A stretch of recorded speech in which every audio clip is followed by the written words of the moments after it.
Ladies and gentlemen, welcome to the second episode of the economic struggle of low income tenants. I will start by introducing a letter that I have written to nonprofit organizations such as Woodside on the Move and to government officials, such as Miss Julie Wan, who is a member of the 26th Council District, and Mr. Donovan Richards Jr., the Borough President of Queens. The letter is as follows.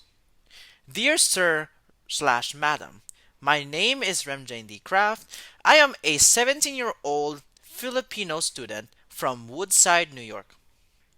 My mother and I reside in a semi-basement, two-bedroom apartment located near Queens Boulevard.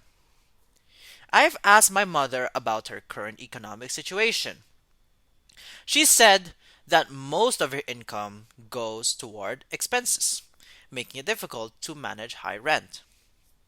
This was because of high city, state, and employment taxes. As of June 2024, my mother and I moved to New York City. She works at a hospital in Manhattan while I go to school at the Academy of American Studies in Long Island City, New York. We are currently trying to familiarize ourselves with the environment, and I am trying to understand other perspectives from peers and other parents. We are a middle class family that still faces financial strain, as my mother works night shifts and I am often left alone while she works to cover our expenses and rent.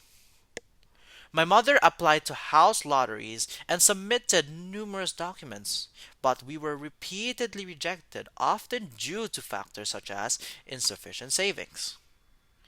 As a result, we were forced to accept high rent. Despite these challenges, our landlady and her husband have treated us like family, and I am deeply grateful for their kindness and hospitality. Without further ado, I believe that the economic situation in Woodside continues to decline even as education levels have increased. I have created a community profile and performed research on past attempts at change and the reasons these issues persist. It turns out that Woodside continues to be affected by long-standing housing demand exceeding supply due to an influx of immigrants. As a result, landlords increase rent to sustain profit, which explains the median gross rent of approximately $2,040 in Woodside. I've also noticed that since the COVID-19 pandemic, the price of goods and services have significantly increased. Nevertheless, through my research on current events in Woodside for my senior thesis, I noticed that my community continues to suffer from a lack of housing and limited residential development. Despite how much effort nonprofit organizations have made, the government remains responsible for the final decisions. I believe that government subsidies primarily prioritize infrastructure funding rather than the expansion of affordable housing. These policies do not address landlord control over housing supply or effectively respond to rising inflation.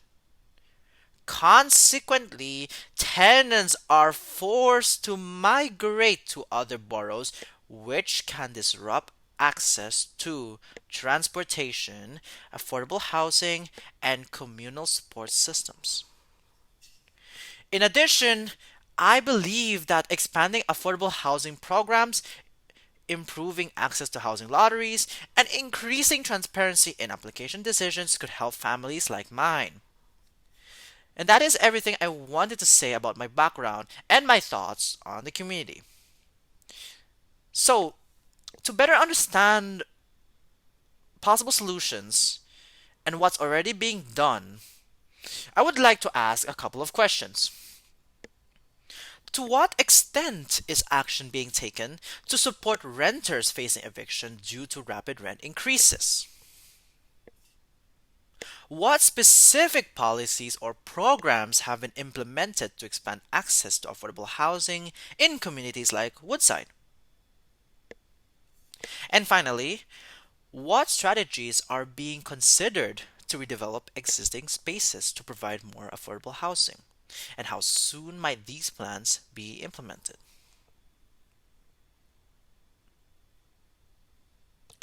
So, based on what I've written, I use my mother as a primary source of inspiration to establish emotional appeal that evokes empathy for my audience as a way to seek assistance from nonprofits and government officials. I also described how difficult it is to live in one of the biggest cities in the world, especially when it comes to high taxes, inflation, and the impact of the COVID-19 pandemic. The majority of people who live in low or middle income households struggle to find affordable housing because of limited space as the population of New York City continues to increase over time. And so, to summarize my key points, landlords continue to increase rent, making it difficult for tenants to afford basic necessities, especially to those who earn minimum wage.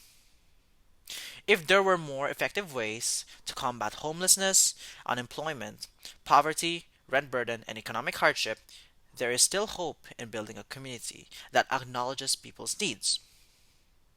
And therefore, that concludes episode 2 of the economic struggle of low income tenants. Thank you for listening, and I hope that this episode helped bring more awareness to the realities many people face in our communities.